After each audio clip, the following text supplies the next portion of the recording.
Sam Davidson here, giving you your weekly Hollywood roundup. Whether it's celebrity breakups, makeups, feuds, or breaking news, we are going to be giving you the most important and buzzworthy stories of the week right here, right now. If you're a fan of Taylor Swift and you follow her on Instagram, then you know that April 26th is going to be a very big day and likely the release of her new album or single. Swift has been teasing the date to her fans via Instagram and her website by posting a pastel-colored countdown along with photos that go with the theme. So basically, anybody who is anybody knows that April 26th is going to be a big day for Swifties. That said, Kim Kardashian West of course had to shake things up by seeming to ignite her old feud with Swift in a now deleted post announcing that her new fragrance with sister Kylie Jenner will be released on April 26th as well. Let's be real, there are no coincidences in Hollywood, and Swifties were the first to jump on Kim and Kylie, pointing out that they may be trying to steal the spotlight from Swift. And then what do you know? Kim and Kylie released a statement saying they were delaying the launch of their perfume because some of the bottles didn't pass the durability test. Do we think Kim and Kylie really backed down because of quality issues with their perfume? Or did the Swift camp step in to make them back down? Regardless, April 26th is going to be a big day for Taylor Swift fans, and now they won't have to share that with anyone else. Is it a new album, a new single, a new video, something else? Time will tell, and we cannot wait to see what Taylor drops next week. Lori Loughlin and her husband Massimo Giannoli are refusing to take the plea deal offered to them for the college admissions scandal, unlike Felicity Huffman, who accepted the plea agreement and could now potentially serve only 4 to 10 months in prison. Lori and Massimo rejected the pleas to all charges, which included conspiracy to commit mail and wire fraud and honest services mail and wire fraud, and conspiracy to commit money laundering. Their decision to not take the deal could potentially land them in prison for up to 40 years if convicted.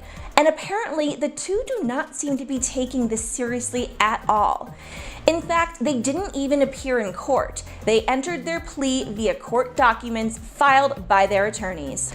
The U.S. Justice Department is not happy with the couple's decision to reject the deal offered to them, and a letter was allegedly sent to one of their daughters, Isabella, saying that she too could potentially face criminal charges since she could have been over the age of 18 when she was made aware of the crimes her parents were committing.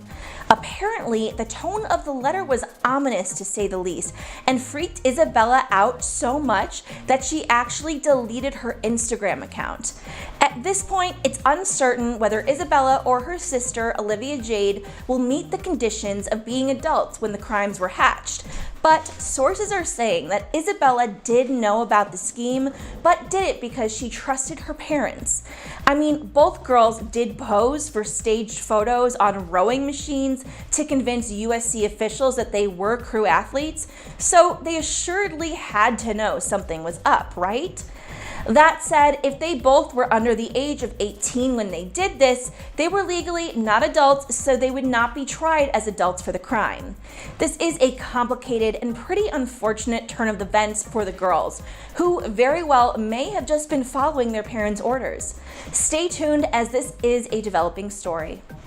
Last weekend at Coachella, the crowd totally flipped out when Ariana Grande brought out 4 out of 5 members of NSYN: Joey Fatone, Lance Bass, JC Chasez, and Chris Kirkpatrick. However, there was one very important person missing.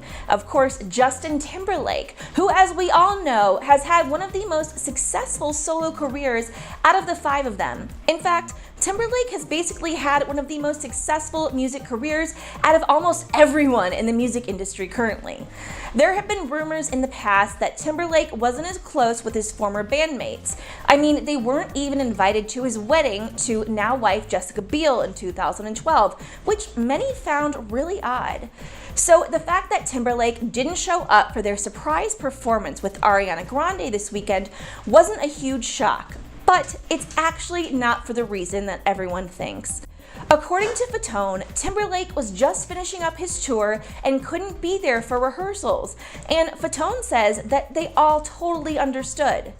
Fatone, Bass, Shazay, and Kirkpatrick sent the Coachella crowd into overdrive last weekend when Grande surprised the audience and brought out the former boy banders to perform their first big hit, Tearin' Up My Heart, complete with the full OG choreography.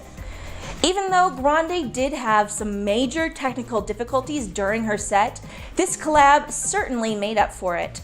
If you weren't at the festival to enjoy the epic throwback, make sure you check it out on YouTube because it was by far one of the best performances of the weekend. We hope that you have enjoyed our weekly Hollywood Roundup. Make sure to let us know what you think about these stories in the comments below, and we'll see you next week.